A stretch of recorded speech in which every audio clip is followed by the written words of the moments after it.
Ladies and gentlemen, esteemed colleagues and partners, good morning, good afternoon to all from Rome.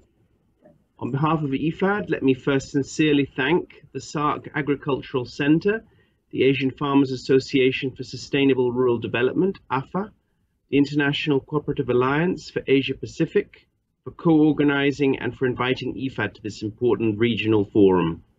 As you know, in December 2017, at the 72nd session of the UN General Assembly, it was proclaimed that 2019 to 2028 was the UN Decade of Family Farming.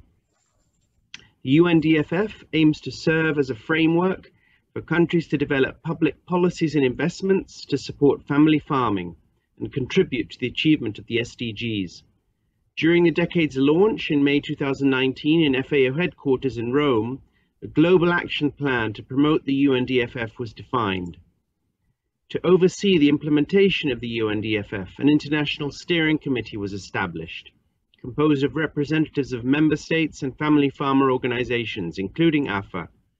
The Secretariat of the International Steering Committee is supported by FAO and IFAD. I'm very happy to see that the multi-stakeholder process involving government focal persons of UNDFF, the national and regional centers of agriculture, family farmers organizations and agricultural cooperatives are now co-organizing this event, aimed to define strategies, processes, and content of a regional action plan for the implementation of the UNDFF in South Asia. The region of South Asia matters to the world. It has 1.7 billion people, or 24% of the global population, with the largest youth labor force in the world.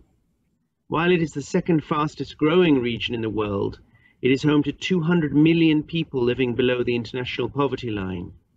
And poverty in South Asia has a rural face.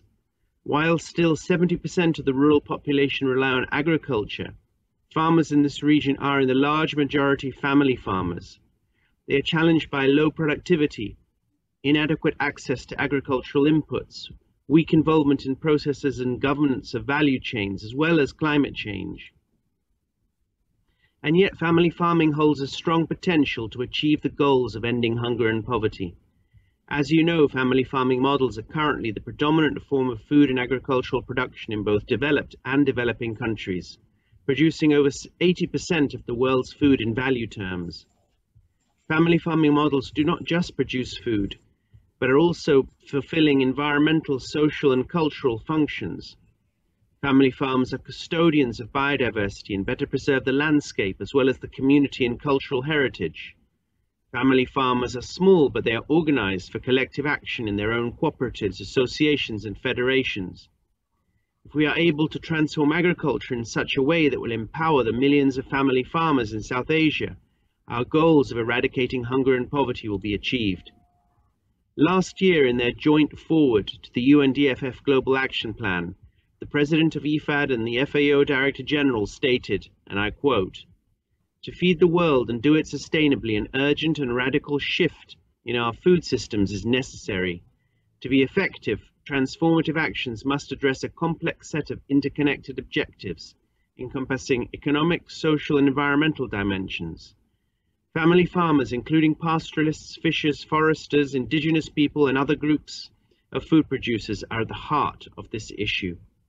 The Global Action Plan of the UNDFF with its 7 pillars must now be contextualized and operationalized on the ground at national level. Nepal and Indonesia already have their own plans, and other Asian countries are in the process of formulation. A regional action plan for South Asia will certainly help accelerating this process.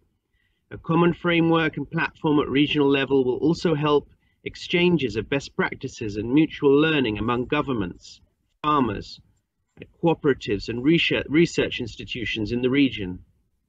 On the IFAD side, in the Asia Pacific division, we are committed to fully mobilize our country offices and programs to actively participate in the design of national action plans for this decade. For these national action plans need to be owned by the countries, with the participation and support of all stakeholders involved in rural development, especially family farming organizations and civil society. Country-level multi-stakeholder processes are fundamental to ensure the joint design of national action plans. They will help in an easier joint implementation and joint accountability. In this regard, we strongly encourage the establishment of national committees of family farming. My esteemed colleagues and partners, I really appeal to you to strengthen the collaboration in each country and to mobilize all the possible resources to support governments in this task. It is in the interest of the rural poor, it's in the interests of farmer organizations, it's in the interests of respective governments, but also development partners. Let us work together to achieve the SDGs. Everywhere the COVID-19 pandemic and its dramatic impact on our lives and economies has been calling our attention to short-term emergency management. But as we build back better, let's keep in mind our longer-term goals for this decade: no poverty and zero hunger by 2030. Let us join our effort to succeed, for us and for the generations to come. You can count on IFAD, and I deeply wish that this forum identifies strategic solutions and strong mechanisms to deliver jointly the UNDFF action plans in a very near future. Thank you very much for your attention.